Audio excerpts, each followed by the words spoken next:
Well, good afternoon.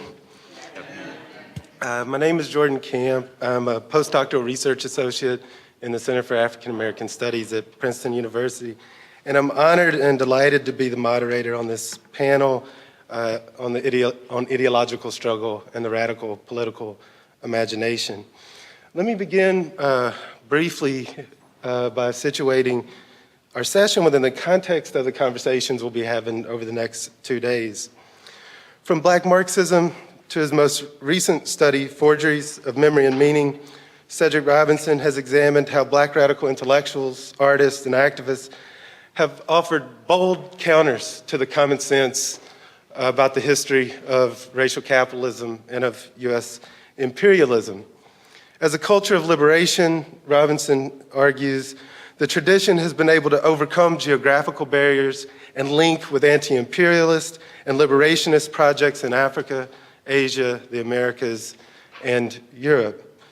Writers, artists, journalists, and activists have used poetry, literature, radio, newspaper, magazines, oral history, photography to tap the collective memory of freedom struggles in the past and to inspire and legitimate new visions of solidarity among oppressed people beyond borders.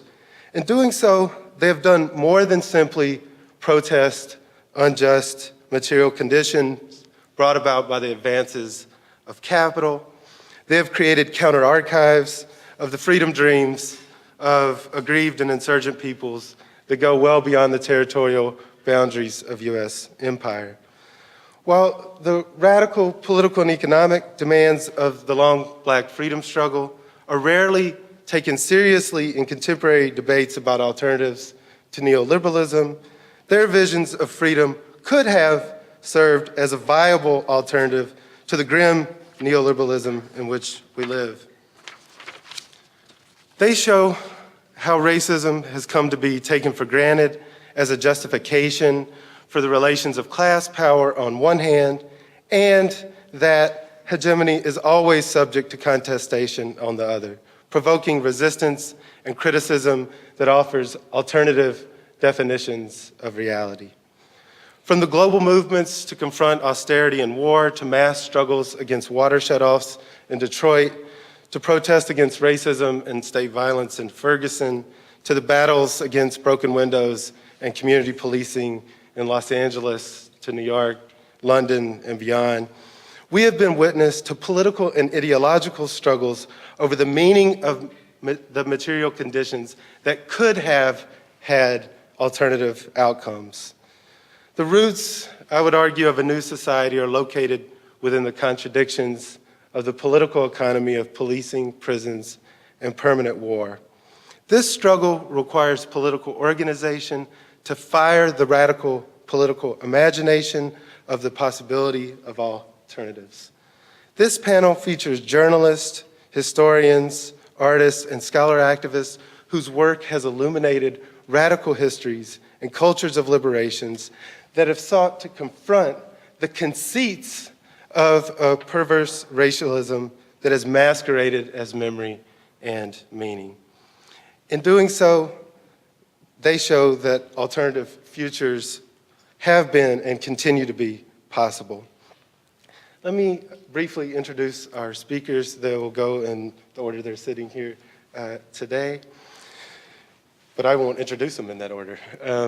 Tulani Davis is an assistant professor in the Afro-American Studies Department at the University of Wisconsin-Madison. She recently completed her PhD in the Department of Social and Cultural Analysis at NYU. She is currently at work on a book entitled Fugitive Freedoms, A Race, Politics and Black Culture, Circuit Before Civil Rights. She is a longtime journalist, playwright, and author of 6 books, including the nonfiction work, My Confederate Kinfolk, and the novels 1959 and Maker of Saints.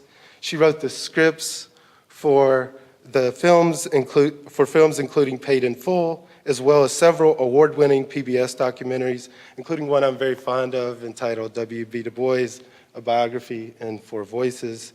Davis wrote the libretti for Anthony Davis's Amistad and X, The Life and Times of Malcolm X, and recently completed a musical on an 1881 strike of laundry workers in the South. Davis is also a past Grammy winner and Grammy nominee, and has been the recipient of many awards for his writing, scholarship, and advocacy. Tulani's presentation today is titled The Building of Political Structures on Networks After the Civil War. Elizabeth Robinson, to my left, is or has been a longtime community media activist, advocate, and producer for more than 30 years at the local, national, and international levels. She's the co-host and producer for 2 current radio and television programs, No Alibis on KCSB 91.9 FM, which she co-hosts with Avery Gordon, and Third World's News Review, which she co-hosts with Cedric Robinson, and she also works with AMARC, World Association of Community Radio Broadcasters. As a journalist and Arab American, she has particularly attempted to provide corrective information about the Middle East. This politically engaged journalism has developed in dialogue and in collaboration with her life partner, Cedric Robinson. She occasionally writes, frequently broadcasts, has mentored hundreds of broadcasters, including me, as I had the unique opportunity to work with she and Avery on No Alibis as a graduate student for several years, and can attest to the fact that she is convinced that every voice is a radio voice, particularly since she thought it was worthwhile to include my own, and with its Southern accent. While people have expressed a lot of excitement about this event, we're excited that the proceedings from the next 2 days will be available for purchase as part of the fund drive for Santa Barbara's community radio station that you directed for 30 years? 20-some. Okay. Elizabeth's presentation today is titled To Inform, Deceive, or Empower, the Realities and Possibilities of Media. Paul Ortiz, at the end of the table, is the director of the Samuel Proctor Oral History Program and associate professor of history at the University of Florida. His publications include the book Emancipation Betrayed, which is a history of the Black freedom struggle in Florida, and the co-edited volume, Remembering Jim Crow, African Americans Tell About Life in the Jim Crow South, which I believe is in its 4th printing. His forthcoming monograph is titled Our Separate Struggles Are Really One, African American and Latino Histories, which will be published by Beacon Press. He's the recipient of numerous awards for his books, including the Lillian Smith Book Prize awarded by the Southern Regional Council. And I had to add, if there was a CLR James Award for commitment to documenting the self-activity of working people and advancing the struggle for the new society, Paul would have certainly been bestowed this honor. This commitment in his writing and teaching are legendary and stem from his longtime dedication as an organizer, scholar, activist, and mentor to many, including, I'm honored to say, myself as a junior scholar. At an earlier point in his life, Paul worked as an organizer with the United Farm Workers. He has also worked with the Farm Labor Organizing Committee in North Carolina. He also started an oral history program at Duke University, which he didn't mention. Paul is currently president of the Oral History Association and membership chair for the University of Faculty of Florida's Union Chapter. The title of his presentation today is Anti-Imperialism, Slavery, and Jim Crow, Juan Crow, Recovering Traditions of Struggle. So join me in welcoming our first speaker, Elizabeth Robinson.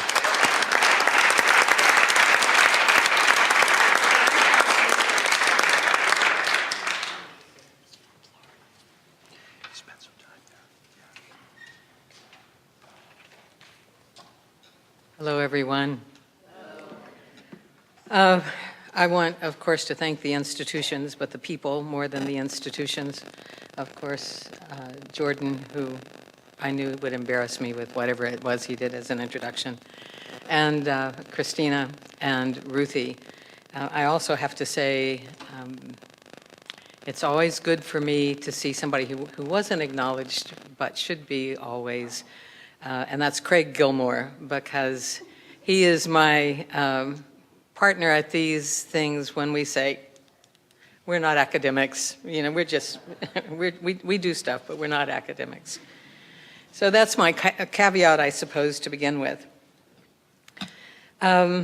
I also want to say you'll hear me end with something that just happened, which was sharing a microphone, which I think is critical. When Jordan first sent me a description of this panel indicating that the organizers would like me to talk about how I would interpret my journalistic work and in documenting domestic and global struggles against racial capitalism and imperialism, I had a moment of panic, and I said, what does that mean? I wonder, is that work, what's my work's been about? What is racial capitalism? Then I figured out that I just talk about some of what I have done. Storytelling is what I try to do with the people whom I interview, etc. But I also recognized that racial capitalism is the pond I swim in, that its meaning has been a common parlance for me for more than 40 years, given my association with Cedric Robinson. Sometimes I think that our proximity to a thing makes it loom larger than it is. For example, I remembered my first school as quite grand, but found it quite small decades later when I saw it. Because I've been immersed in media so long, I allow for the possibility that it is not as important as I imagine it. But on a daily basis, I come across constructions that are presented to us as information that dis or misinforms, and that leaves us in the thrall of endless numbers of things that don't serve our own interests. Indeed, they make most of us politically ignorant or disengaged. Likewise, there are the omissions or the erasures, to go to Cedric here for a moment, the erasures from our public discourse that never allow us the possibility of remembering because they are so thoroughly obscured. Only 3 days ago, one of my colleagues from Third World News Review, Gérard Pigeon, told us that the French and British had imported between 150 and 200,000 Chinese people as laborers during World War I, that 20,000 of them had died during the conflict, though they were ostensibly non-combatants, that their pittance of a wage, some of which was meant to go back to their own families, somehow got lost along the way. Who among us would have known to ask about a Chinese presence during the mostly European conflict, erasure, disempowerment, impoverishments of human history? I'd like to show you a short clip from Tunis, taken almost exactly 9 years ago, when I'd visited some journalists there, Tunisian journalists, who were on hunger strike, and I spoke with their lawyer, Radia Nasrawi. I'll tell you more about it after I play it. This is one of the hunger strikers, and the sound, it was a very noisy room we were jammed into with all of them, so I really you won't see any of this, but I'll show you a clip of Radia.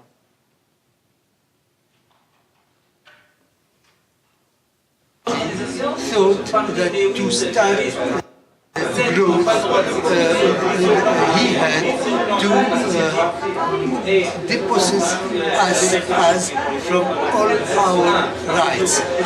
My name is Rabia Nasrawi. I am a human rights defender, lawyer, and I am president of the Tunisian Association Against Torture.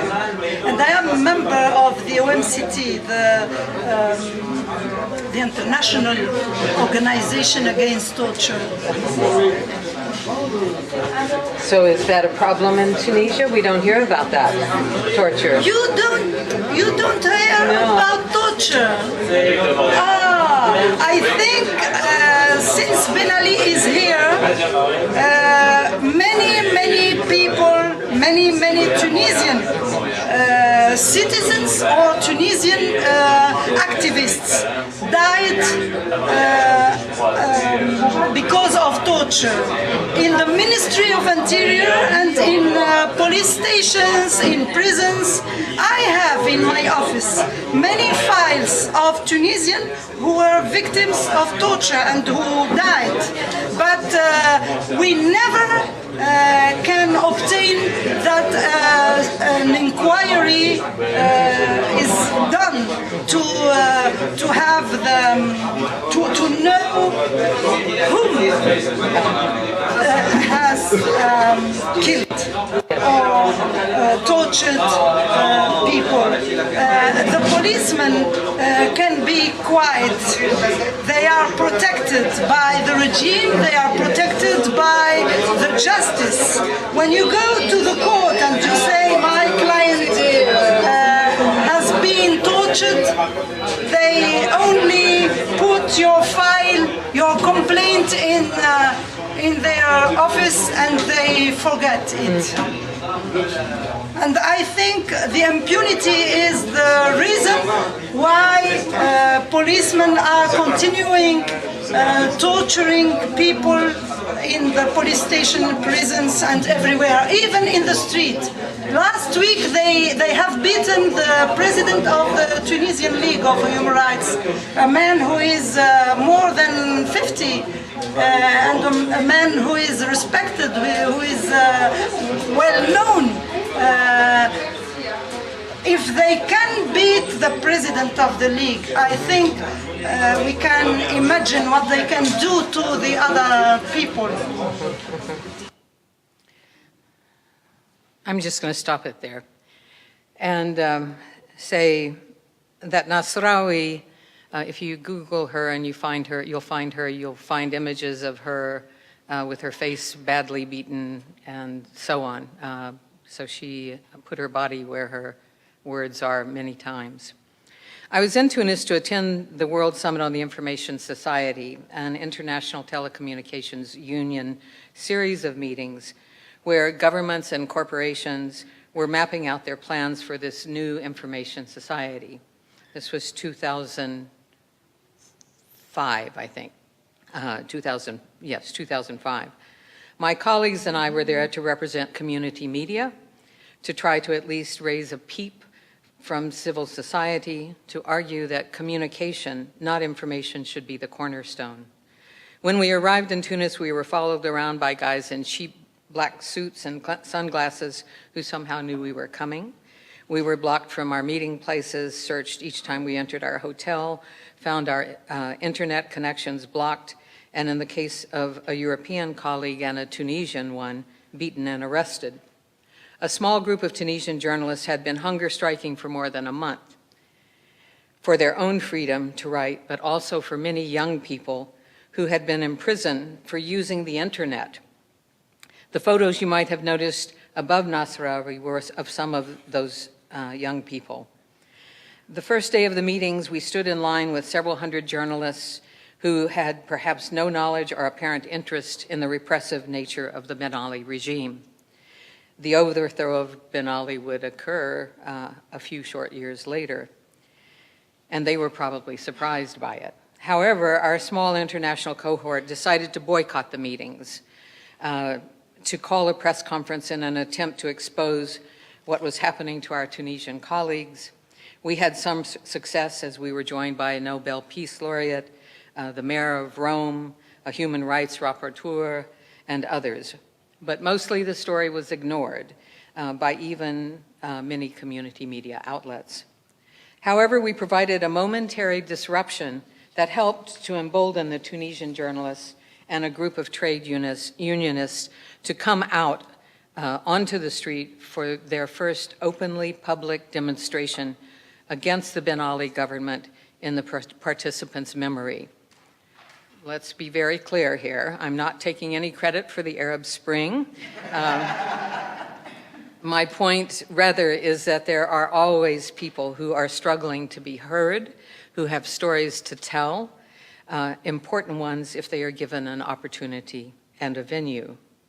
Radia and her colleagues are not unique. Let me say a word now about radio, that rather than a dying medium, it remains the people's medium. It is cheap, ubiquitous, requires no literacy, etc. If you can imagine this, if you imagine, that this is the conceit of a radio practitioner, consider this.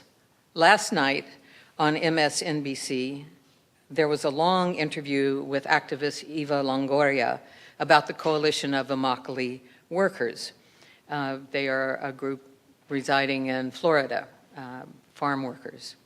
She was appearing to talk about a documentary film about the Immokalee workers and their successful efforts to force an increase in tomato prices on Taco Bell and later Walmart and some other corporations.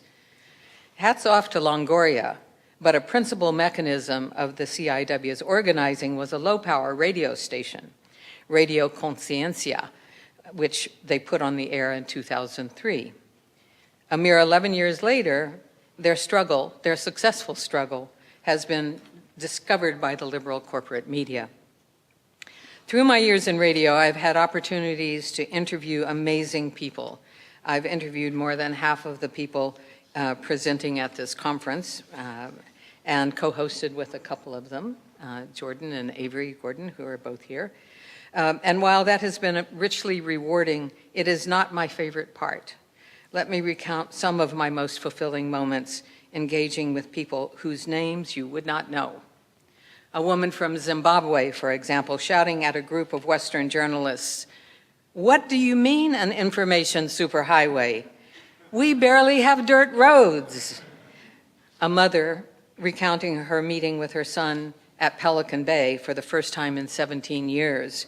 When I asked what they did when they finally saw one another after all that time, she said, "We started laughing."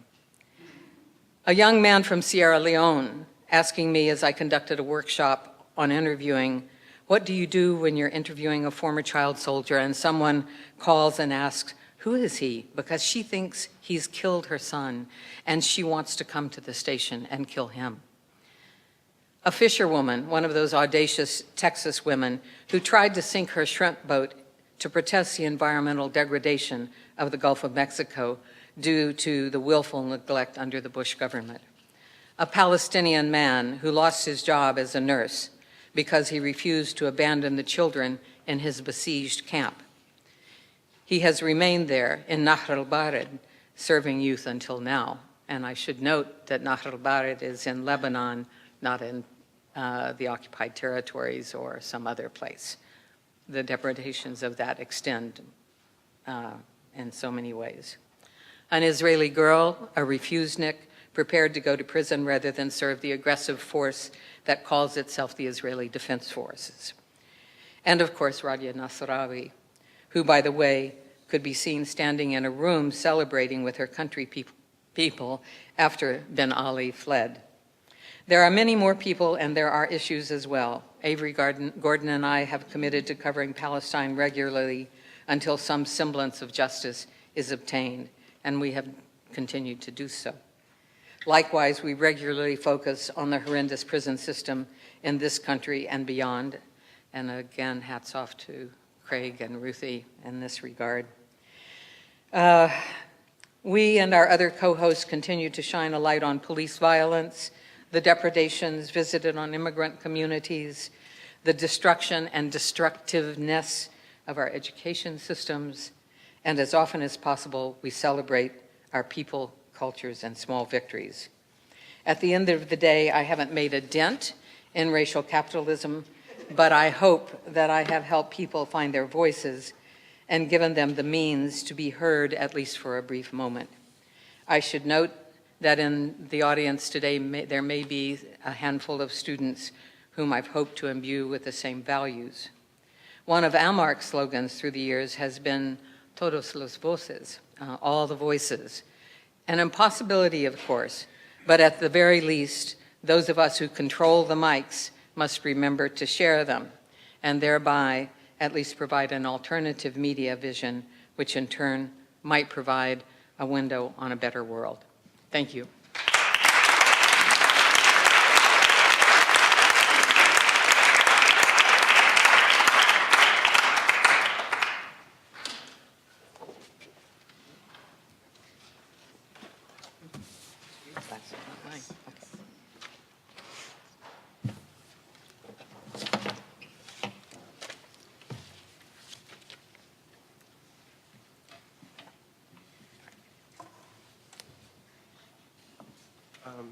Our next speaker is Tulani Davis.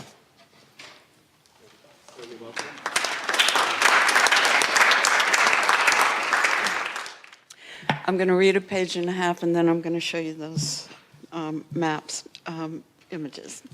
My study, Fugitive Freedoms, A Race, Politics, and Black Culture Circuit Before Civil Rights, describes a half-century of Black activism along a circuit carrying the common wind of Black political thought. This circuit, which I call the Emancipation Circuit, includes about 38 sites, which I will show you, and in its earliest incarnation ran from Norfolk, Virginia, along the eastern seaboard, from Memphis down the Mississippi to the Mississippi Delta to New Orleans and across the Gulf Coast. I think I can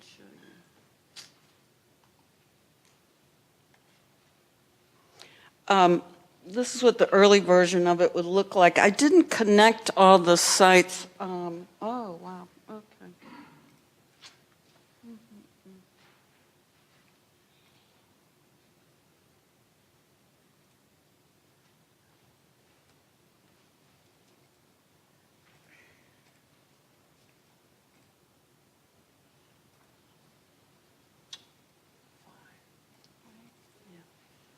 If need be, I can just click through.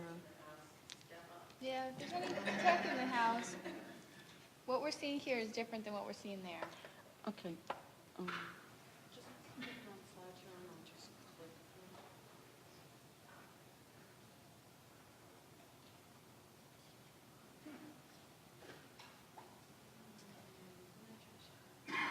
through. Okay. I'm going to keep talking. It was a circuit of railroads, waterways, and Black political work. One of my research questions concerns disparities between the earliest Black political agendas and the aims that emerge in the early 20th century civil rights agenda. Okay, that's not it.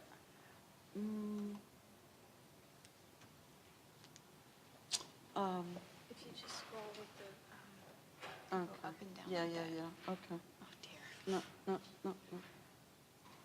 Thank you. Okay, I'll just do it that way. Okay, that's fine. Okay.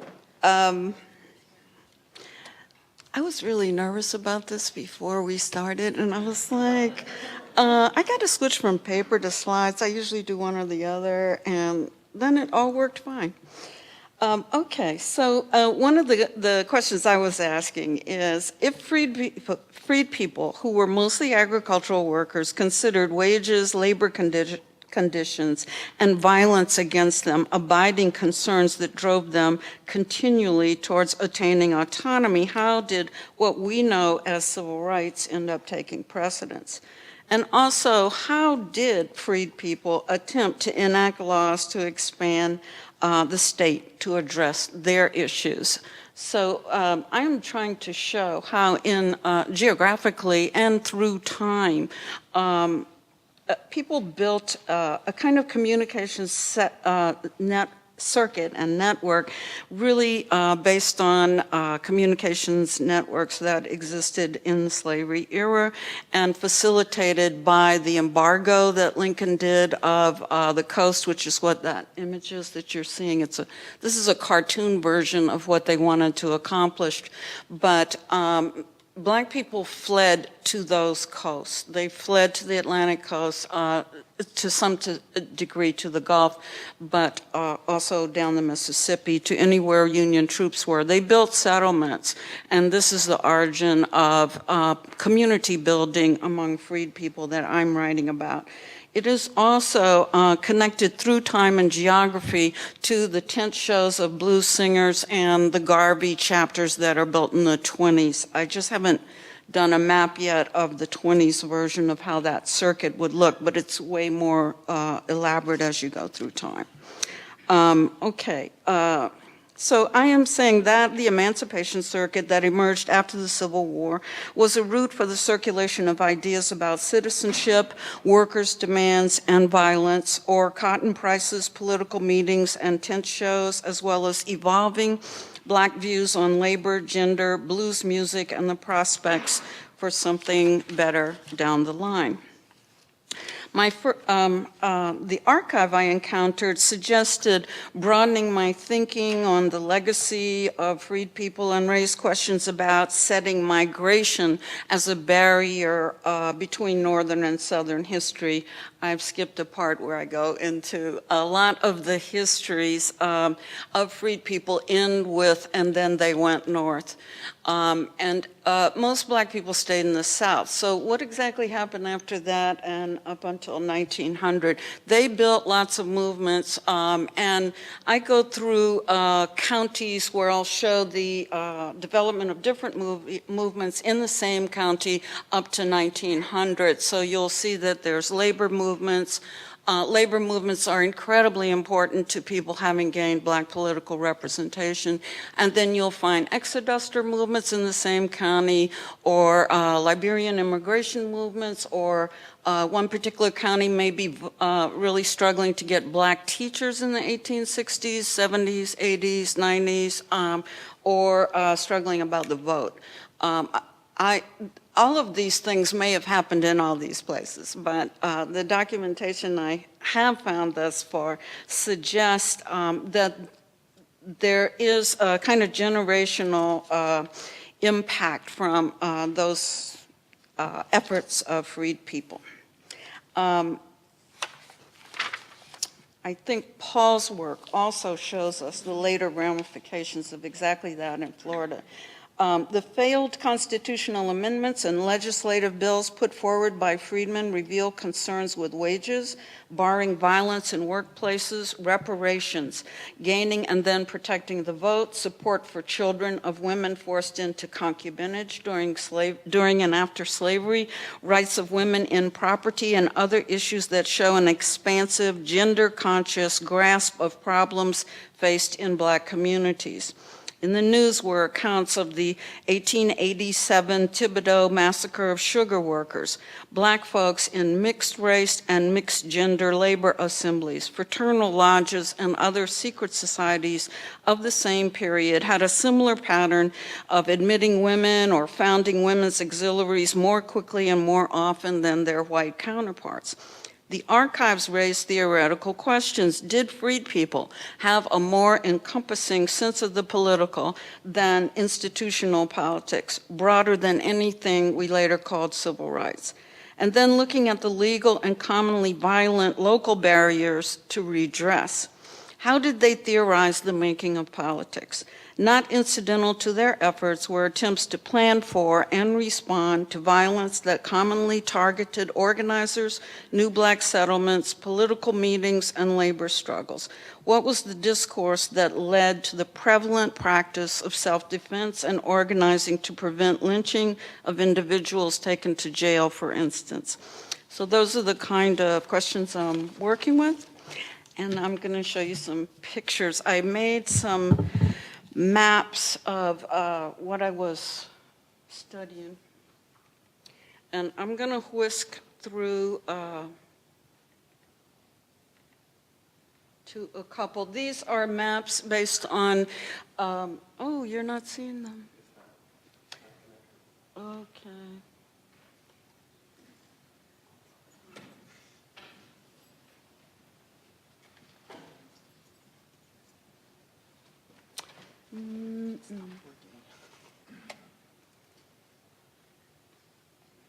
Can you pick it up where it is?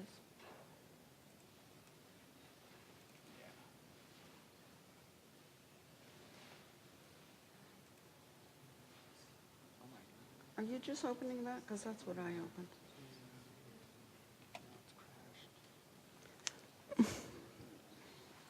Wow.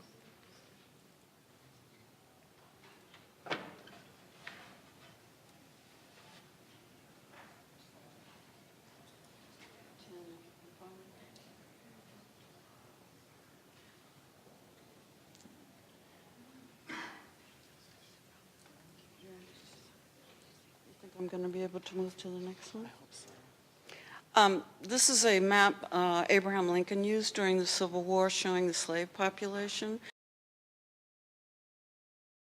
in 1860. The red dots, black people who were to anything in 1868, and that was to the Constitutional Convention. When I first mapped these people, I said, wow, these guys are in danger. They're in a strange relationship. Oh, what happened? Microsoft PowerPoint's broken. Okay, but where's my next? Okay, thank you.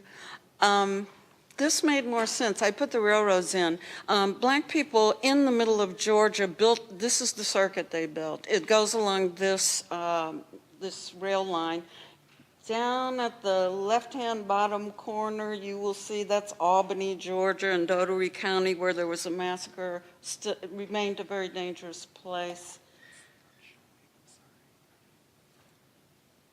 Can you show the next one?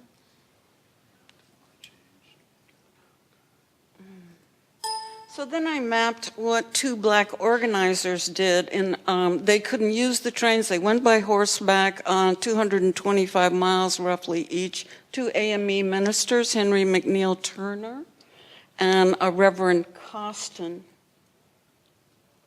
Can't even see it. Wow, this is a far out experience. Okay, so the two of them basically did a triangle, two different triangles, one inverted, and they covered every black organizer from the AME. Henry McNeil Turner was in charge of it, but they each covered, next one, 16 counties. Anybody who went south to organize black people and teach them how to vote got on horseback and did 16 counties over their period of time there. These are just two trips in the summer of whatever year it says there. 66. Yeah, a couple of weeks each. Two guys, and this is the circuit that elected. They went and found those red dots, who are human beings who went to the Constitutional Convention. Henry McNeil Turner, by the time he got to that southwestern triangle, was like, I think we need to put courage as one of the chief elements, job descriptions for that. Okay, we're just gonna try to move and show you a couple more things. I don't know. Okay, 25. This makes me look way more helpless than I actually am. I don't like it.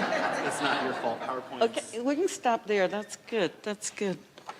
Is it showing? It's not showing. Is it showing 23?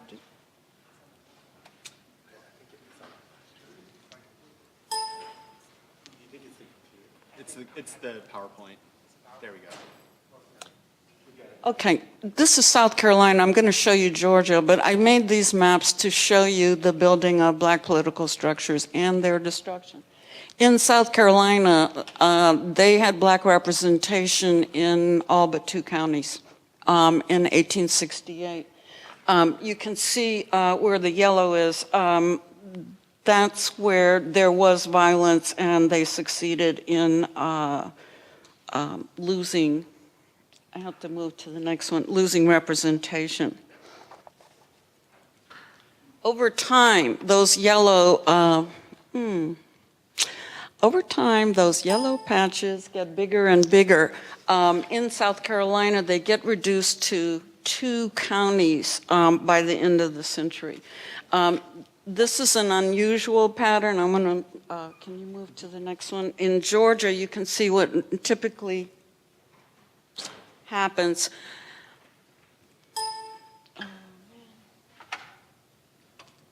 There's the circuit I was showing you before. On the right-hand side, you'll see evidence, and if you can see the little marks on there, I have marked every place that any of the organizers were victims of violence and or where they had martial law declared or what you should be getting a picture of, even if you can't read the fine print, is that every area they built structure in was contested pretty much. And there go the actions of the legislatures in throwing people out of the Georgia legislature is in concert with the KKK showing up in the exact same counties. And can we go to the next one?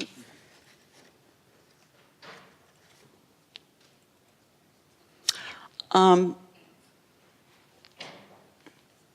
this is how it progresses through the century. I've tried to also notate, thank you, what tactics were used. They divided counties where there was a black majority in half. They made new counties. They used gerrymandering, voter ID, poll taxes, and tests to eliminate representation. In every case, in all these states, the last map is all yellow. I just want to show, and I'm going to skip because I've got 2 minutes left. Can we go down to 30 and 31? I was going to show Florida because Paul's here, but I just want to show Alabama because this will be familiar, I think, to everyone here. The political structure in Alabama ran from the border of Georgia across to Meridian and Jackson, Mississippi. So it's Tuskegee, Montgomery, Selma. Selma and Meridian were, Meridian, Mississippi, Selma, Alabama were highly organized. Black people and white people were highly organized 150 years ago. They had in Selma, nobody black went into the jail without 200 people showing up to make sure they didn't get lynched. So part of my project is to show that political structures that were based on multi-generational societies and church activities allowed a progressive pattern to stay in place and for subsequent movements to take place in this same geography over time, so that you end up having situations where, like, exodusters and people who want to immigrate to Africa have to contribute money and save it over years. So they have to keep the local organization alive because it will take 6 or 7 years to build the money for not just one family to move, but for the whole community to move. So it's a different kind of organizing, but it also gave us the beloved community. Thank you.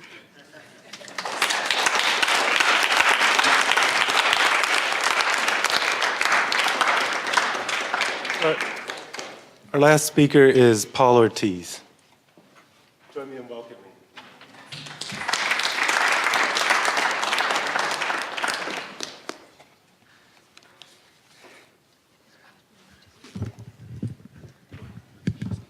Good afternoon. How's everyone doing? Very good, thank you. It's very humbling. It's a great honor to be invited to be with such amazing comrades and friends. I want to begin by saying how deeply indebted I am to Dr. Cedric Robinson. The work Black Marxism was a work that changed my life and that changed so many people's lives. And I just want to thank him from the bottom of my heart. And to think that this work brings us together among the amazing works that people, not just in the panel, but everyone here in this room is doing to challenge, to confront racial capitalism in so many different ways. I'm going to do a bit of an unconventional presentation today. I'm not really going to talk as much about workers who are outside of the academy. I want to talk about my students and the challenges that they have in a state like Florida, a state of 20 million people, which in some ways is the tail wagging the American political dog right now, and the deep struggles that they have in trying to figure out who they are and dealing with the system. We don't have race relations in Florida. We have racism. Or I got an email from Karen Fields on the way over here, and I was just reminded the wonderful work in racecraft that Karen and Barbara Fields did. And it's just, when you're in a place like Florida, you're just reminded of this all the time. I gave out a lot of handouts. I'm the director of the Samuel Proctor Oral History Program, and I want to talk about field work and the field work that our students are doing and putting them in contact with SNCC veterans, with veterans of the Chicano movement, but also the contemporary struggles for ethnic studies in places like Florida and Arizona. I wonder if this works. Can you all see that? Okay, very good. So part of this also comes out of a recent trip that I made to participate in the American Studies Association. We did a wonderful panel organized from one of my former students, Jonathan Gomez, who's now working at UC Santa Barbara. And we did this panel, James Baldwin, Chicano, it was called Chicanos and Latinos Read James Baldwin. And we were invited by people in East LA, teachers, to come out and do the panel in the community. Because it turns out that there's a lot of high school students in East Los Angeles who are reading James Baldwin. And so we were really excited to do that. We ended up doing a panel in Eastside Cafe, which those of you that know a lot about Chicano history know it has a very iconic place in Chicano history. So I'm going to talk a little bit about that. And also the book that I'm working on now that Jordan mentioned, it's coming out of Beacon Press, on our separate struggles are really one. I'm not going to talk too much about the book except at the very end. Now, like I said, I gave out a lot of handouts. There are two different case studies that I talk about in the book, and both of them involve African Americans who are critiquing racial capitalism. Beginning in the 1850s, although that critique began much earlier from a black abolitionist perspective and white allies making that critique, connecting capitalism, although generally you don't use the term capitalism in the 1850s, but connecting the commodification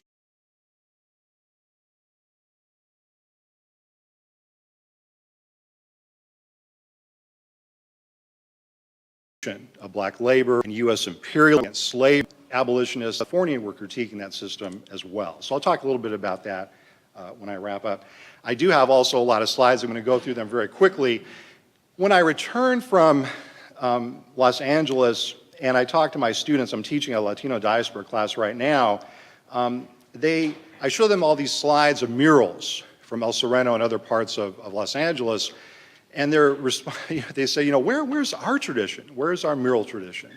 And I showed them what really bit was a mural that had a depiction of General Antonio Maceo, who's one of the great freedom fighters against the Spanish in the 1870s through 90s.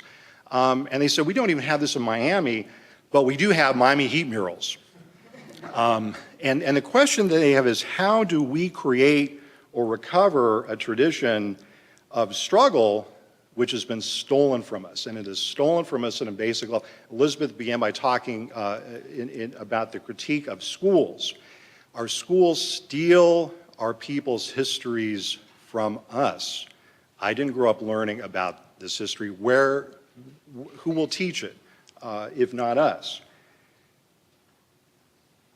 Florida is a tough place to it's a tough place to grow up as a young person. This is the history of the state. It's an in-your-face kind of racist state. It's no different now in many ways, even after generations of struggle. And the dichotomies that people make between South Florida, Miami, Pensacola, and Jacksonville, there are very real differences between those places. But they're all places that are outposts, if you will, of racialized capitalism, of racism. It doesn't matter what part of the state that you're in. This was a slide, this is a picture, a photograph taken by Stetson Kennedy in 1947. And when I did this presentation in East Los Angeles, connecting James Baldwin with Chicano struggles, I juxtaposed these different quotes. Malcolm X talking about, we're not really welcome here. This system wasn't built for us. So how do we create a new system that will work? The United States, we built the country, but we didn't build it, or it wasn't built for us. That's kind of the basic theme. In Florida today, the police act with impunity. They act with maximum violence. This is a case that happened right in the campus of the University of Florida, where I teach. A graduate student, an African student who was a PhD candidate in anthropology, who also had polio, was shot at point-blank range. And basically was, after he was shot and almost killed, in a hospital, helpless, the police charged him with assault on police. And we had to organize a long series of protests, our students did, and initially a lot of shock, but again, this is Florida, this is where we're at. So the police are allowed to just knock down your door, invade your space, and gun you down. And that's the kind of state we live in, that's the kind of country that we live in today. That cover that I showed earlier, those of you that are familiar with Southern history will recognize that cover, the photograph, the marker about African Americans, Puerto Ricans, and Mexicans, was the cover of the Jim Crow Guide, which was published by Stetson Kennedy. And in the Proctor Oral History program, we had a special relationship with Stetson before he passed away. He did a number of interviews, a number of organizing workshops with our students. And I want to talk about some of those, not with him per se, but with other individuals who have spent a lot of time with our students and have helped them kind of get this kind of alternative people's history that they're not getting in the schools. This is a piece that I wrote about Stetson in trying to figure out his legacies in oral history. And again, I'm just going to go through these really quickly, and if folks want to copy this, I'm happy to give them a copy.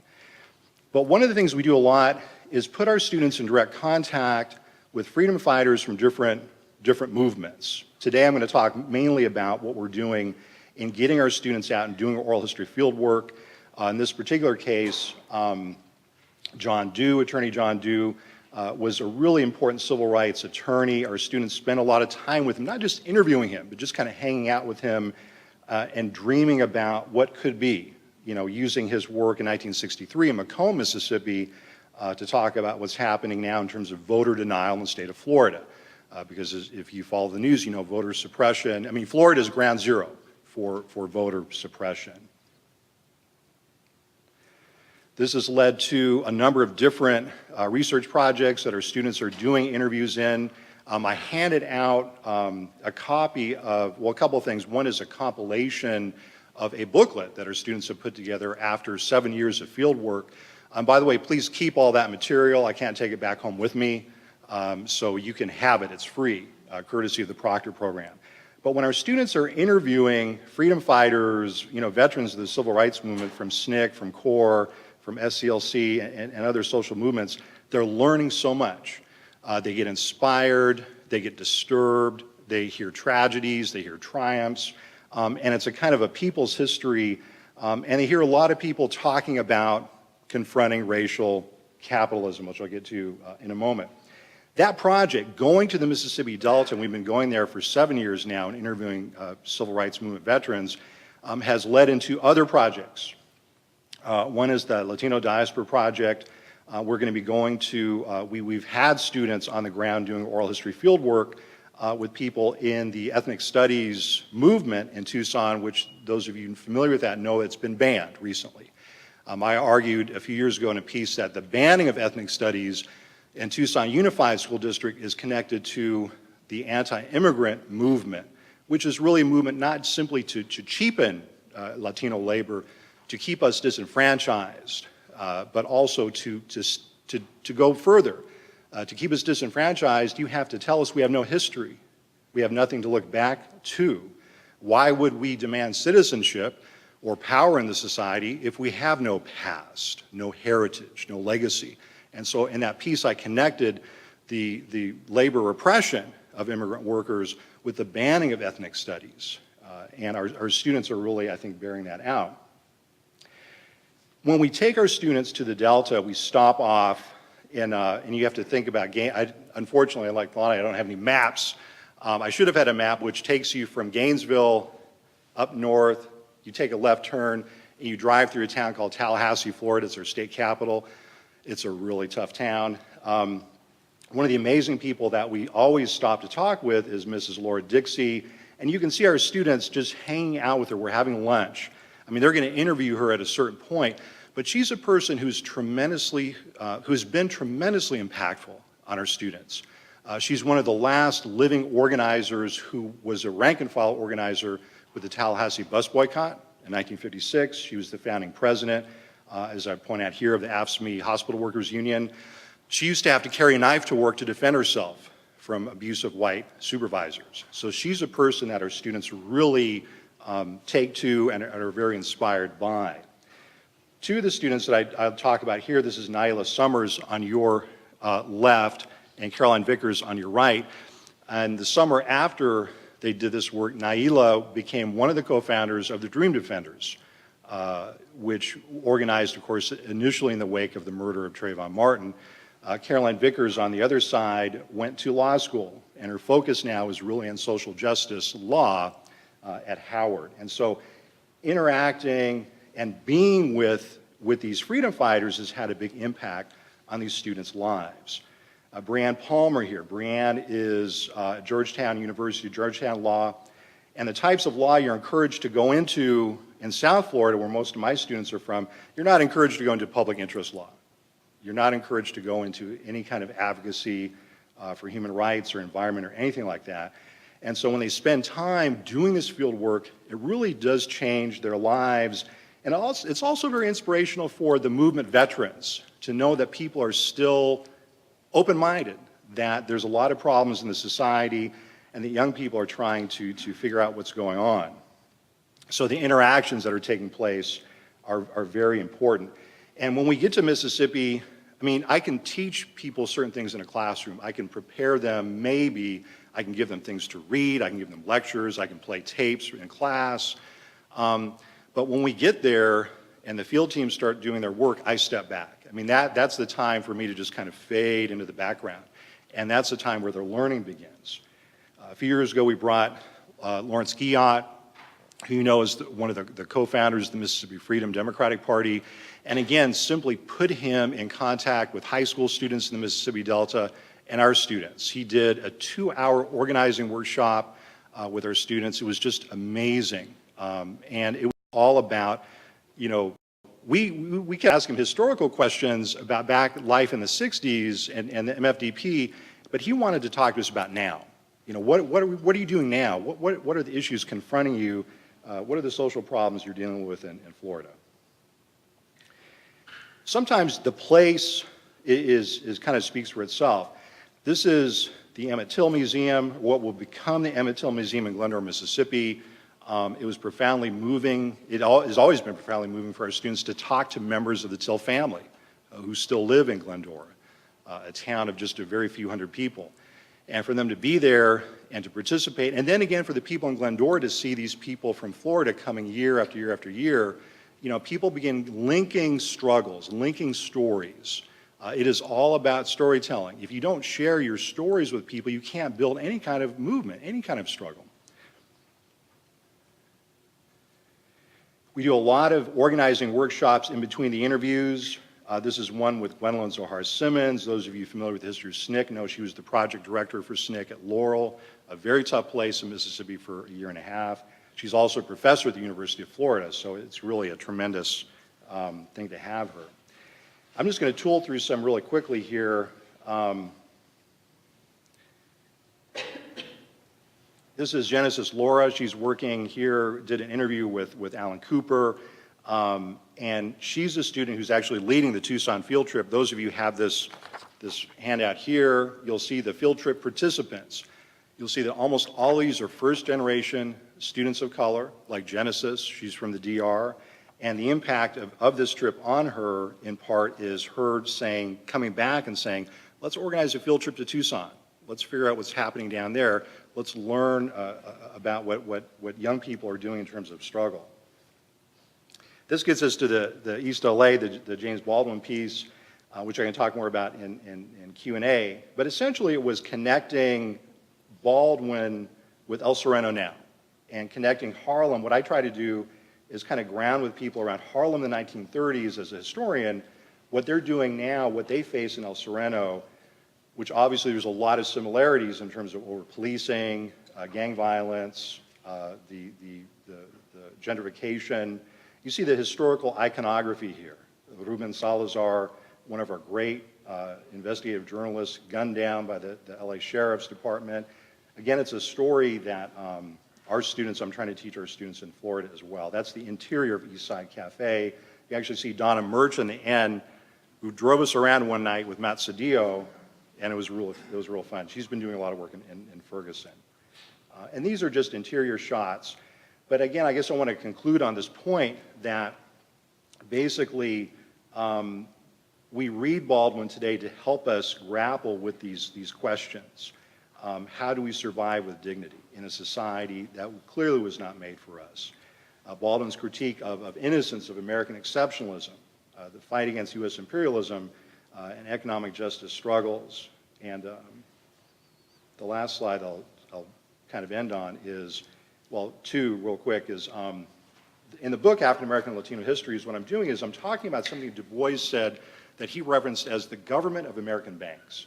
When Du Bois talked about imperialism, he tried to be as specific as possible. And so when he talked at the National Convention of the NAACP in 1928, he said, what we're grappling with here is the government of American banks and what it does to people in Nicaragua and Cuba and Haiti and the Philippines and the United States. And this is why we have to fight to get the ballot back. It's about fighting corruption. That's the world that my students and our students grow up in now, a very corrupt political world. No one wants to admit it's corrupt, but it is, and they know it, and they tell us. And so that's why I think Du Bois and Baldwin are so critical. And this is, if we were doing a classroom lecture, I would just give you, you notice I'm a teacher, some learning outcomes from our separate struggles are really one, but that's really kind of the gist of what I had to say. Again, please keep all these handouts. I actually have some tapes, some DVDs of some of the organizing workshops with Lawrence Guillot and some other folks. I have them up here. And please, I want to give them all out. I don't want to take them back with me to Florida. They might try to stop me at the state line. So please take them. And thank you so much for your patience.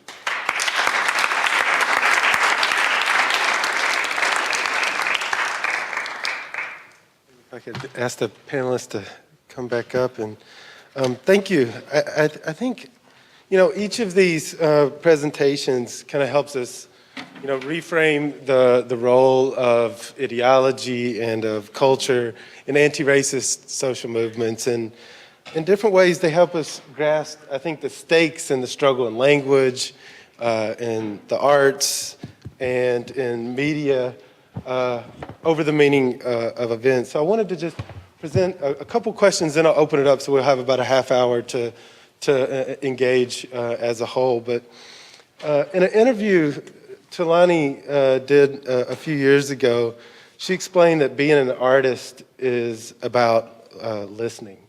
And I think we could probably extend that to say, you know, being an oral historian, being a journalist is about listening. And I wonder if you could, you know, each of you could maybe talk about that in your respective work, particularly the critical importance, as Elizabeth was saying, to the voices and the visions of social movements, confronting torture, confronting state violence, confronting the kind of destruction of the networks that are created out of struggles themselves. So, yeah. Can I defer to Thulani since it was her Of course, sure. Okay. As a journalist, I think for me, listening was critical. But I find in trying to do history that it's really critical for me to set meta-narratives aside and just look at the archive.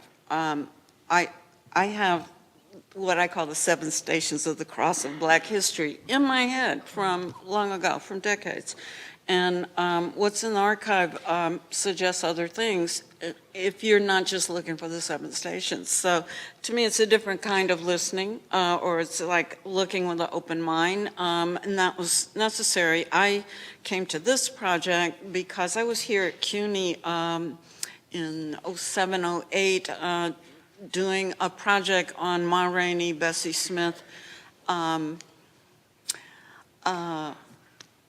Hunter, and their connections. They have musical connections, but I really started to notice where they were performing, and it turned out to be all the places that were in my reading for my comprehensive exams on what happened after the Civil War. I was like, Okay, this, like the Blues Trail in Mississippi that you can follow as a tourist now, is a much older communications network that also built the blues circuit.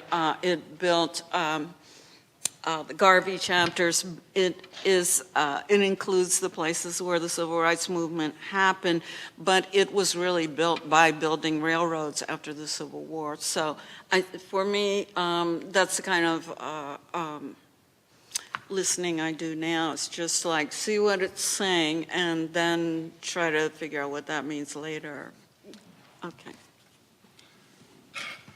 Yeah, I mean, in oral history, I was rereading a presentation that Karen Fields did at the Oral History Association many years ago. And for our students in Florida who are from Miami, who are part of a post-1959, if they're from the Cuban diaspora, they're trying to recover family histories, not just simply the history of the 10 Years' War, the histories of 1898, the struggle against racism in Cuba in the early 20th century. They're just simply trying to recover their own family genealogies that have been cut off from them for many different reasons. You know, Genesis Laura, I think about her because, I mean, she's not Cuban American. She's from the Dominican Republic, but the same types of silences, I mean, she grew up with the same types of silences about politics in the DR, the kind of the haunting experience of this amazing revolutionary movement in the early 1960s that collapses in large part because of the US military invasion. So what do you do with that? You know, you almost got there and it was crushed. There's a lot of fear, a lot of shame. And so for her, getting into oral histories and learning these stories of struggle in the African diaspora, I think really helped prepare her to come back her senior year. And she wrote a wonderful senior thesis on the revolutionary movement in the DR, including talking to her own family members who were part of that struggle. And I think that's one of the things I've learned a lot from Karen Fields in terms of, you know, why we do oral history. What Karen said in her presentation, I think it was in the mid-'80s, was that we need to understand the wisdom that's out there.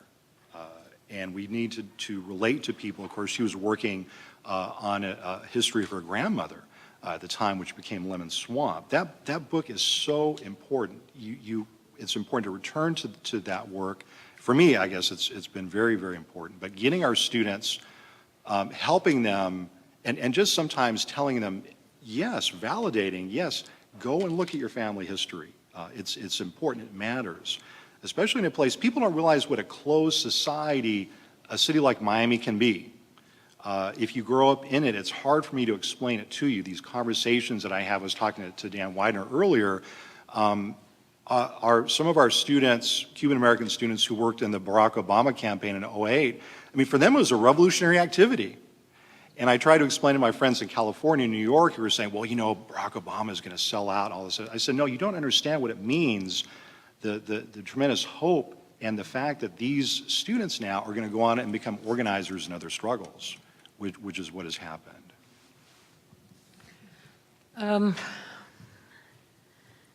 I'm debating about this a little bit because I'm going to say something that maybe is not so nice always. But I think as a young woman, I listened because that was what was expected. I wasn't expected to speak so much.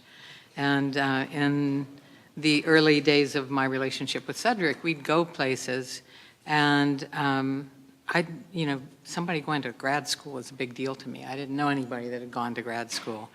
And we'd be around grad students. He was a grad student. And it was intimidating to me, so I listened perforce. And then at some point, I figured out that if I didn't say something, somebody else was going to say what I was thinking. And then there was a period where I'd say something and somebody, we'd be in a little informal seminar and somebody would say later, when Cedric said X, and I'd say, wait a minute, I said X. And so the listening was part of my learning. So that's one piece of it. The other, I think, is that that I always enjoyed listening to old people from my family and elsewhere. And so I became, I think, a good listener. And now I've, of course, become an old person, so I'm, but it's those kinds of things which, if you're not listening carefully to people, you're missing so much. So it's necessary, as both of you say. And sometimes it's not obvious what it is they're trying to say. And if you're not listening carefully, it's really easy to get off at the wrong stop. I used to be shocked when I came home with the tape and then listened to the tape after I'd interviewed somebody. One, they might be in a totally different mood than I thought I was getting by watching their face. They might be smiling, but the voice is totally hostile. And just listening to the tape later, I'm going, wow, he was in a bad mood. But you also aren't really, you have to listen over and over is what I'm saying. That's We'll share this. okay. I'm not touching any more technology. I want to open Also, it up. if I could, Oh, go ahead. just real quick, there's also a distinction with learning versus studying.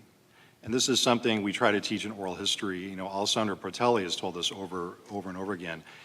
When our students go out, when we do field work, we're learning from people. We're not putting them under a microscope.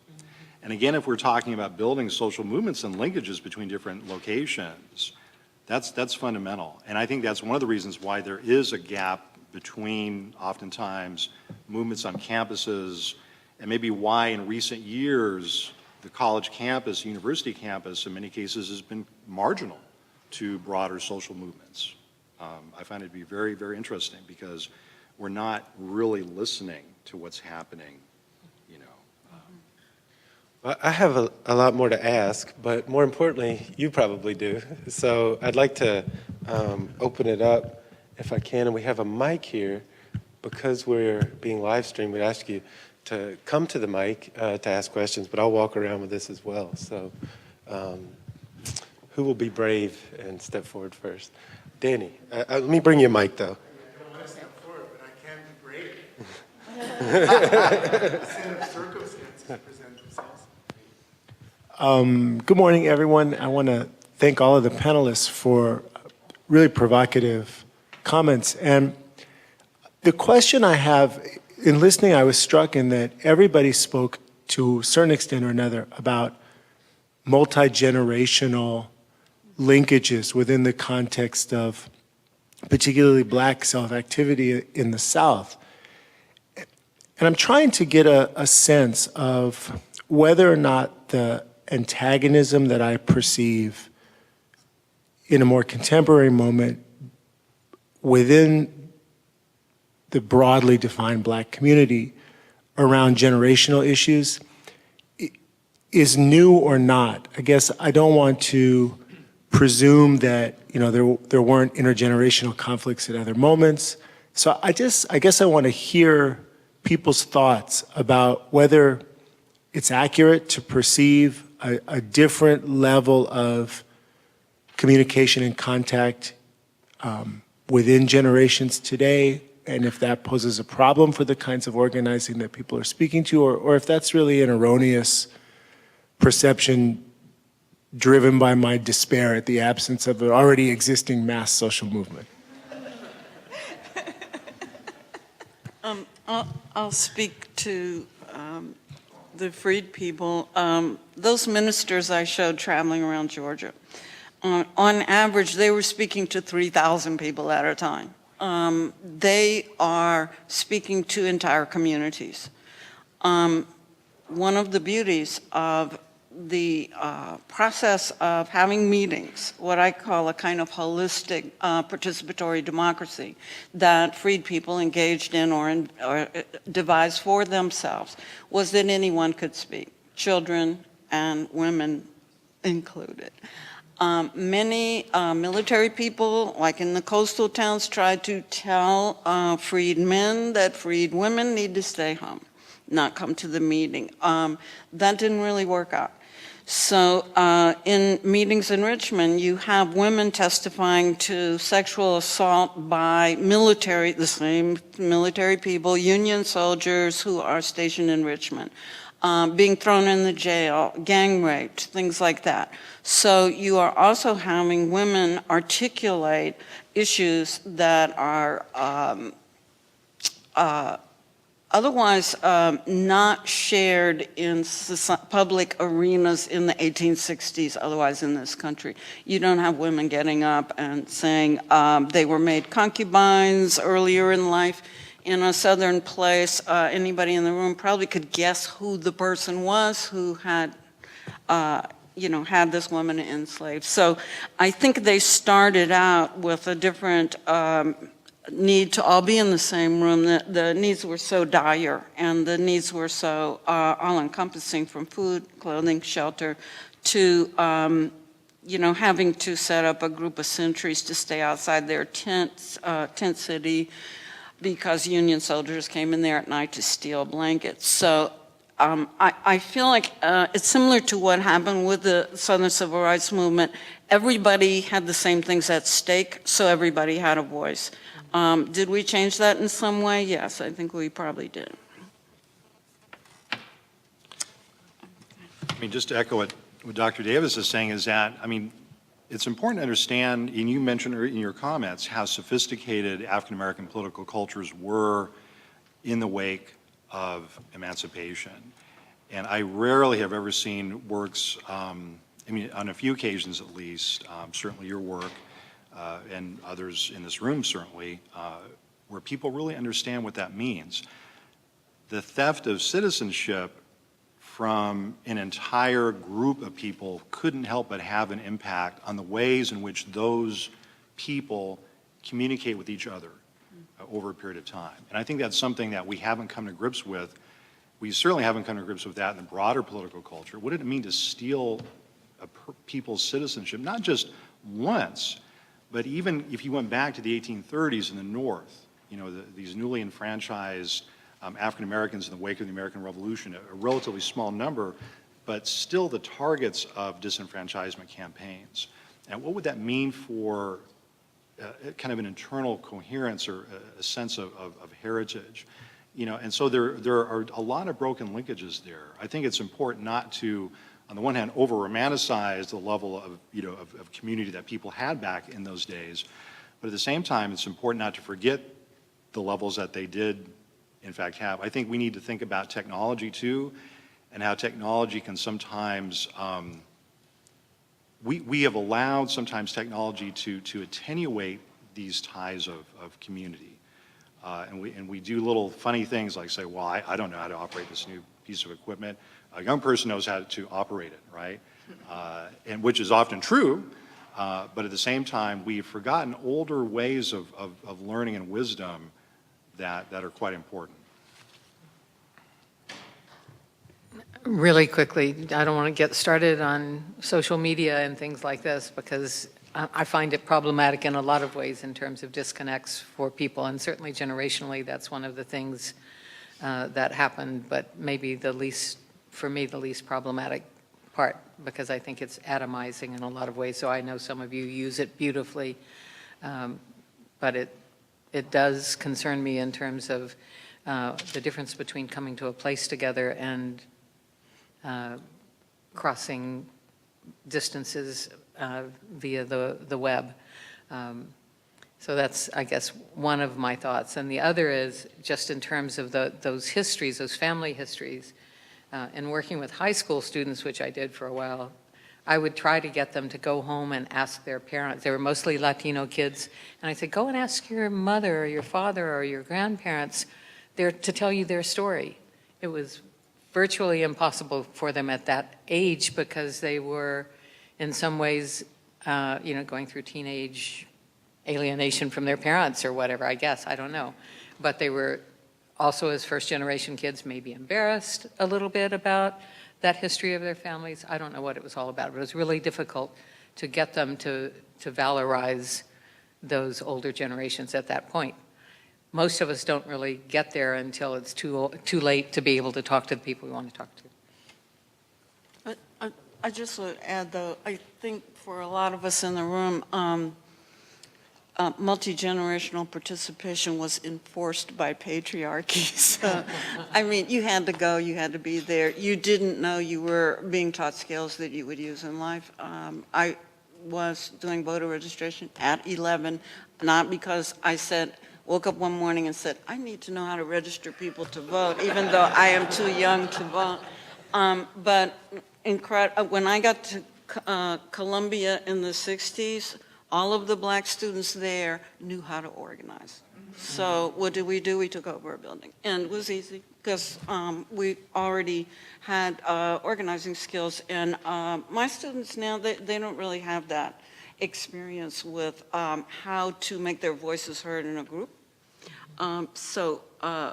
I do, when I say I think, yes, we changed some things, there's something about that iron rule of patriarchy, and Sunday you put on your patent leather shoes and go to church, you will be going. That was operative, so. One person here, and then we'll take two. I'm a choreographer and I work with movement, and I wanted to say this because I thought somebody else would say it, so I thought about you. What comes to mind are a couple different things. Multi-generational dehumanizing and in technology. And I was working with a psychologist, and we were talking about technology and the nonverbal communication that goes on or doesn't go on. And then she talked to me about, well, what's really important that we don't really know is that a part of our human development, the things that make us human, is the nonverbal and being able to read that.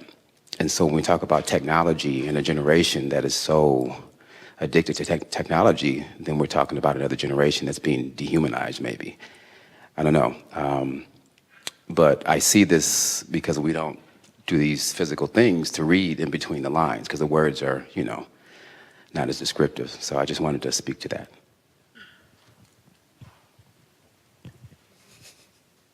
Thank you. I just actually want to ask a question that goes back to the theme of the panel, which is radical political imaginaries. Because, Elizabeth, you started making an interesting distinction between communication and information.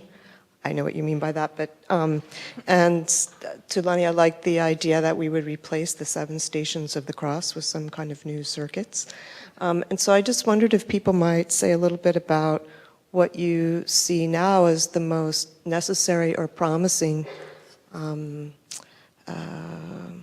elements or possibilities for radical political imagination today.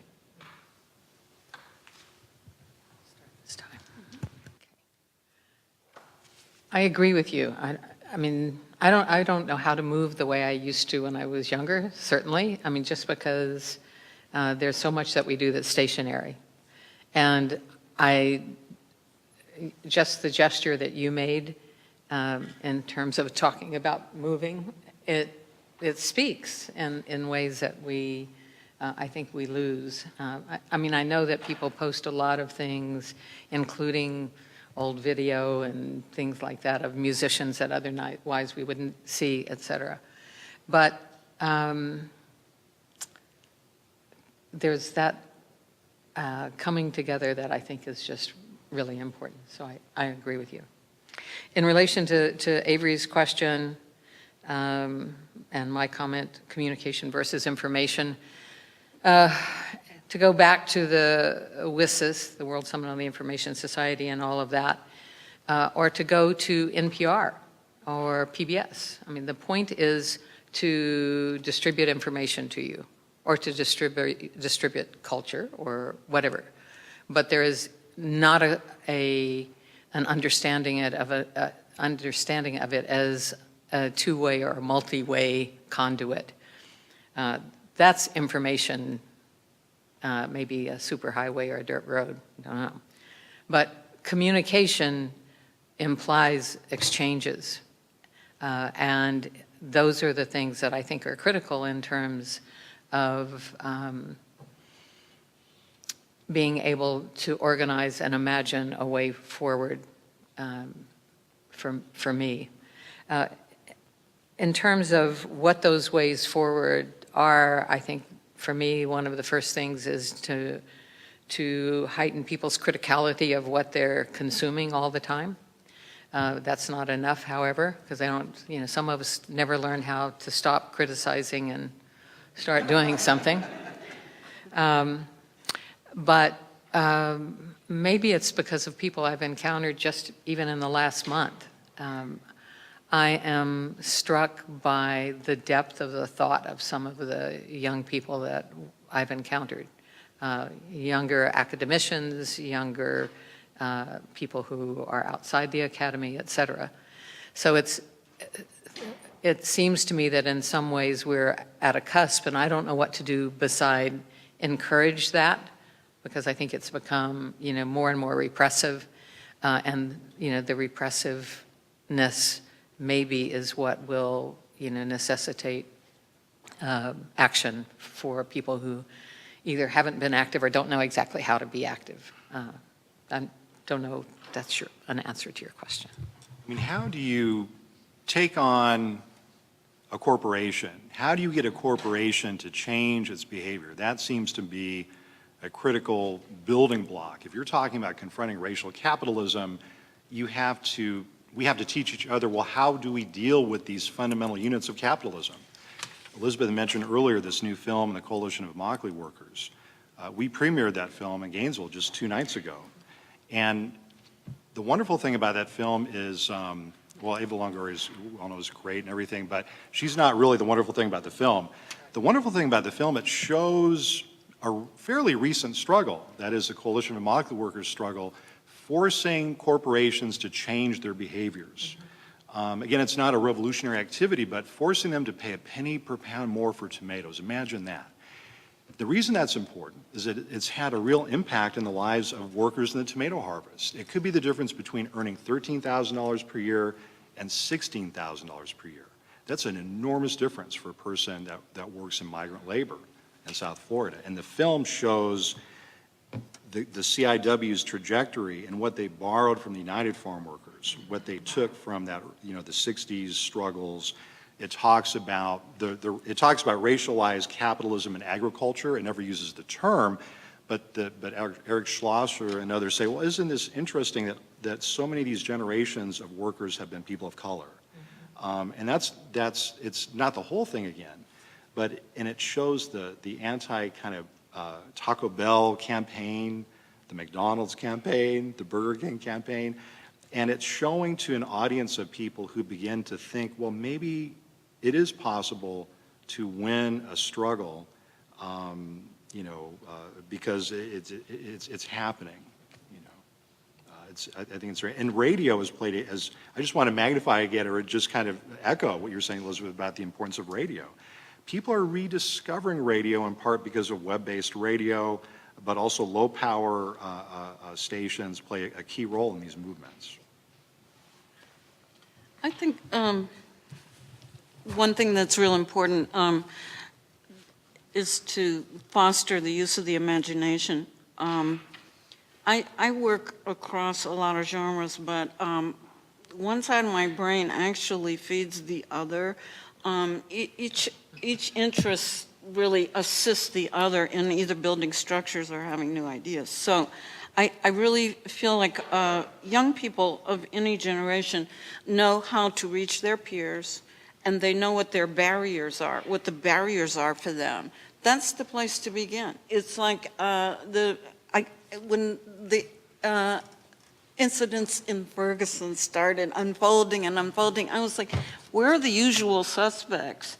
The people who are there now teaching nonviolent protests or whatever, the professionals, I even consider myself among them. And I saw some scholars I know who were giving interviews, but I know they were doing research on that community. That's why they were there. But it is really interesting to see how, given that you know what your barriers are and you know how to reach people who are your contemporaries or your neighbors, how do you begin from scratch? That community is not building dissent the way we would have done it or the way old folks know how to do it. They really had to figure out how to engage at a different point in what we might view as a normal process. They had to engage cynicism. They had to ask people, can you imagine a reason to keep going, to do something? What should that thing be to do? They had to deal with people who think voting's not important.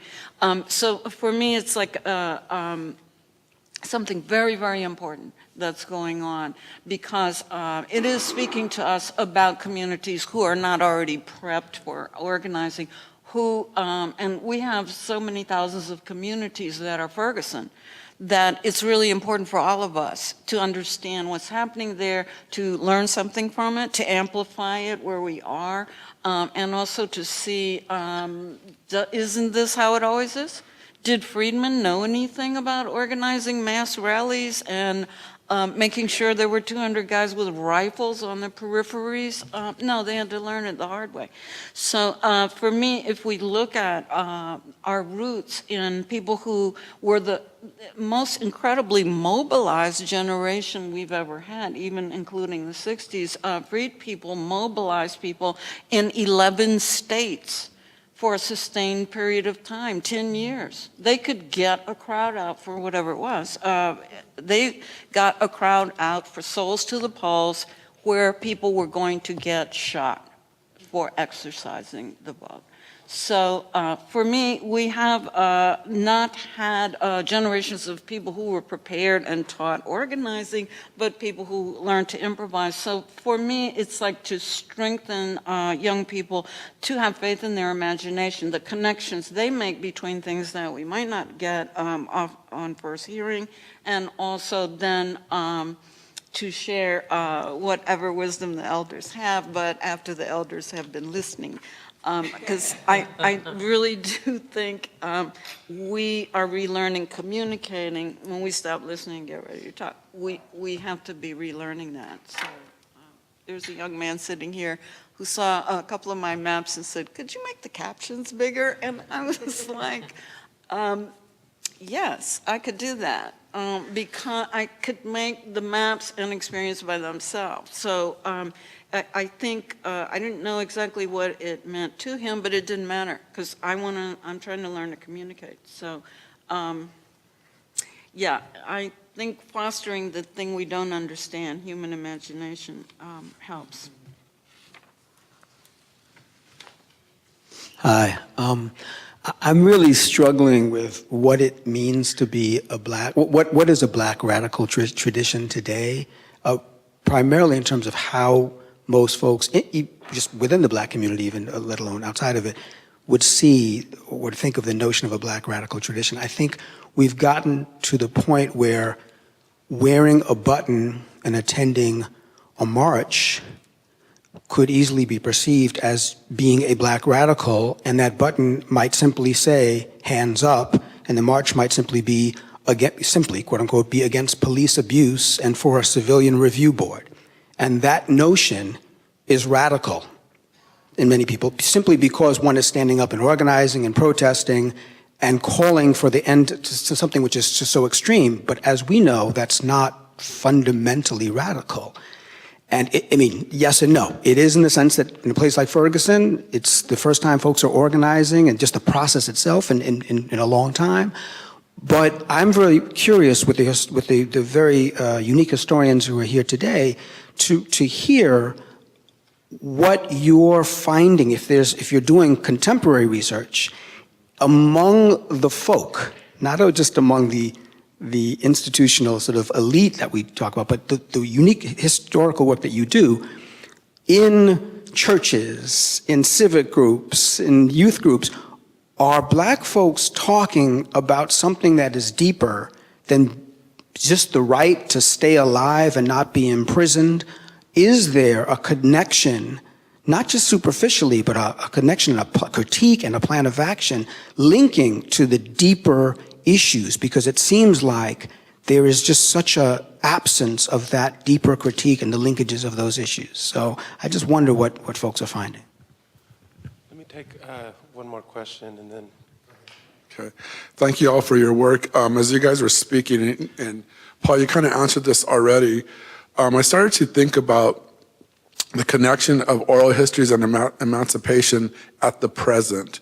So I come from this town called Oxnard, California. It's 60 miles north of LA. And so, they've been deporting 20 to 30,000, Latino, Mexicans, whatever you call it yourselves, for the last 2 years.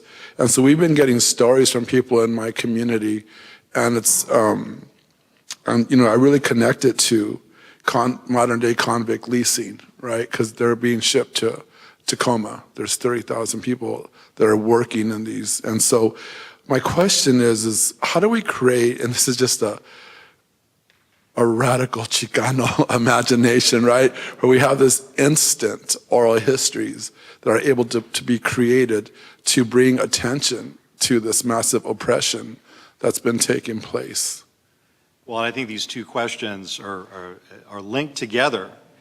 The critique is there, and when you think about a group like the Dream Defenders in Florida, which self-consciously identifies itself as a black and brown organization of people in struggle, and they have been in close contact with people involved in the Dream activist movements in the West Coast, and there are these deeper critiques of injustice, people connecting the disenfranchisement of 12 million so-called undocumented people today with Jim Crow, kind of classical Jim Crow. So these deeper radical critiques are everywhere. In fact, I almost say they're pervasive.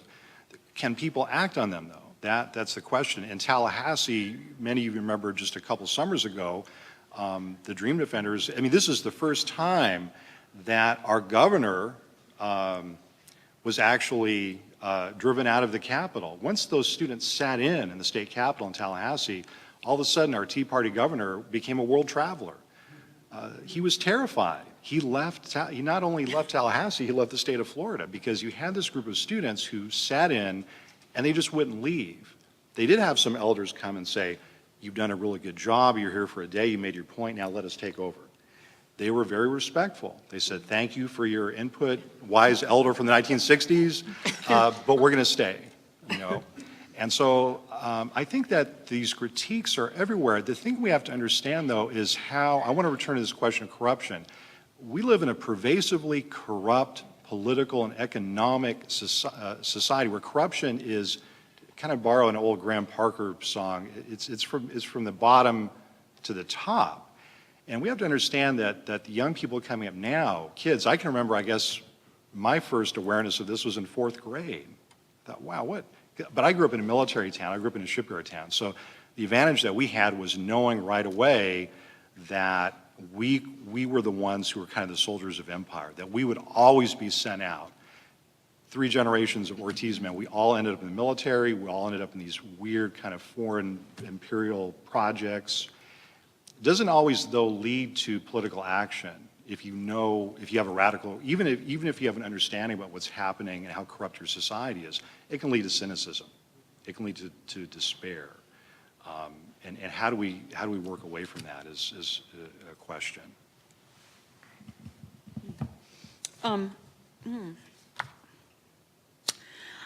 I think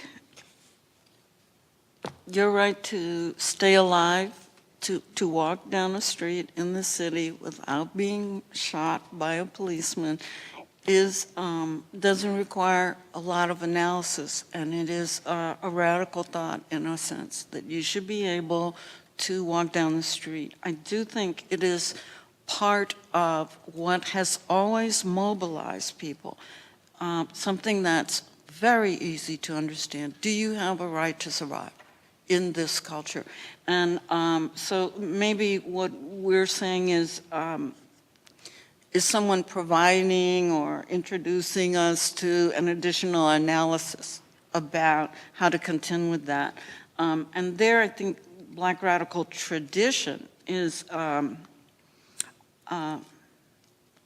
conundrum. Is it a set of conventions from the past?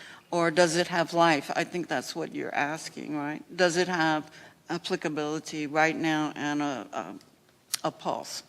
And I think yes and no. I think part of our problem is the atomization you're talking about. In some senses, in the digital age, when it's very easy to communicate with 100,000 people at once, it's really hard to have a conversation among two people. And one thing I've been hearing today is being in the same room with somebody. I do think whenever people say, we need to have a conversation in the culture about that, it's an announcement that it's never going to happen.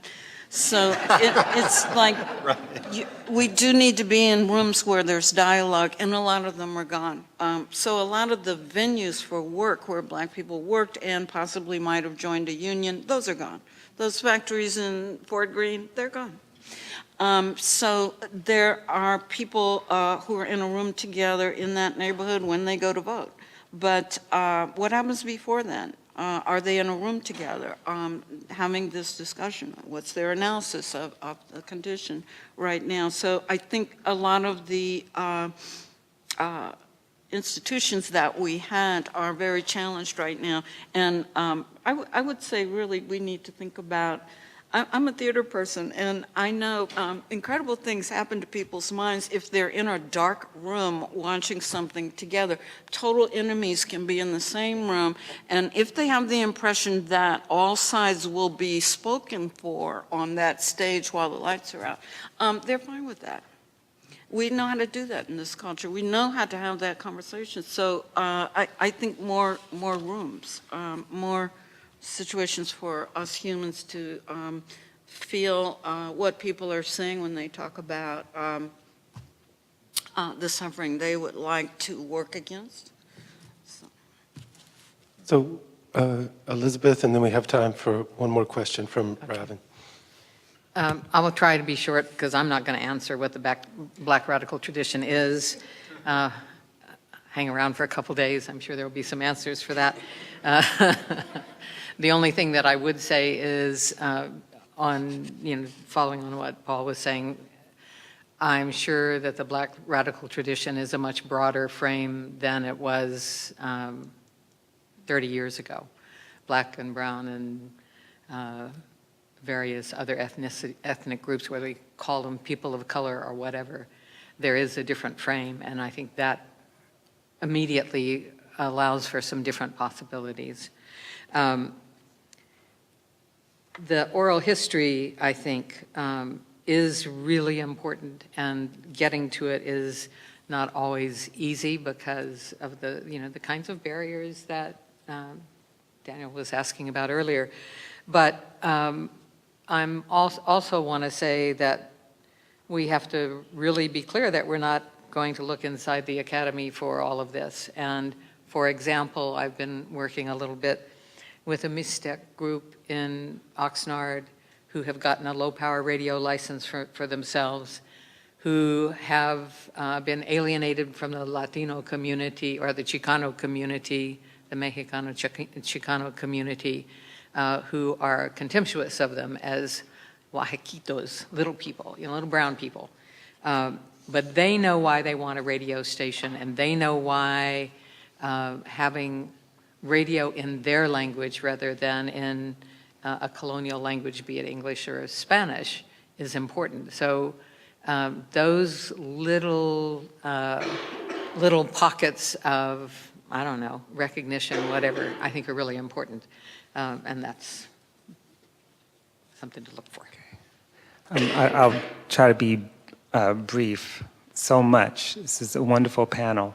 What I want to do is I want to actually invoke Cedric and then connect his ideas to all three talks and to the question about what a Black radical, in fact, to even Avery's question about networks. One of the things that Cedric taught me, at least, in Black Marxism, is that C.L.R. James, W.B. Du Bois, Richard Wright, and all these others had to discover this thing called the Black radical tradition because it's not self-evident. In fact, it took deep, deep archaeological work to even make it visible. And so here we are living in a moment where we sometimes treat it as if it's self-evident, like where is it? And what's great about all three talks and all your work, I mean, Elizabeth, you basically are discovering those voices. I mean, the voices that are so important are the ones we don't know, and make them visible. Tulani, your work is extraordinary because you've completely revised the way we think about political organizing in the Reconstruction era, where it's not about just local, nor is it about people testing the waters of freedom by just roaming around, but instead establishing institutions that go even beyond the black towns. And so what you discovered were the existence of organized structures and mass movements that, Du Bois hinted at. He knew they existed. Stephen Hahn knew they existed. But you're finding them and their linkages to each other. And in Paul's work, so amazing, the kind of research he did on Florida and the levels of violence and levels of opposition to that, we didn't know that. So my whole point is that we don't know. And if you talk about Ferguson, it's interesting because Ferguson is part of St. Louis, which is part of a really well-organized, amazing place where people like Jamala Rogers and Organizational Black Struggle have been there for 40 years. And so we sometimes think, oh, well, this is new. And it appears new because it appears that way. Even among Lost Voices, among even the young people, many of them have organized, but in other ways that are not so visible. The Crips and the Bloods, they're organized, and they're out there as part of Lost Voices. Hands Up United, these are people who are young, but have sort of traditions and histories and relationships, because, to go back to Cedric again, their opposition sometimes is not legible to us because they don't operate in the logic structure by capital, And so if that's the case, then we actually have a lot of work to do to try to determine what, not where do we go from here, but just what is actually existing already that's there in formation that many of us are alienated from, that don't appear to be structured by the logic of capital, and yet offer sometimes the sharpest critique of it. And so I just want to thank all of you for that work, because you keep reminding us why scholarship, research, analysis, being on the ground, organizing, all this stuff matters, because nothing is self-evident. I guess that's just my own. I think that's a beautiful place to end the panel, and to remind you that we have another event today at 6:30 that's going to occur at the Arthur L. Carter Journalism Institute, which is at 20 Cooper Square. And we'll be there. Note, if you'd seen the website before, you may have thought that it was 6 o'clock, but instead we'll start at 6:30 and we'll go until 8:30 p.m. We also have posters here with that information, and we look forward to seeing you there as well as tomorrow. Thanks again, and maybe join me in thanking our panel once more.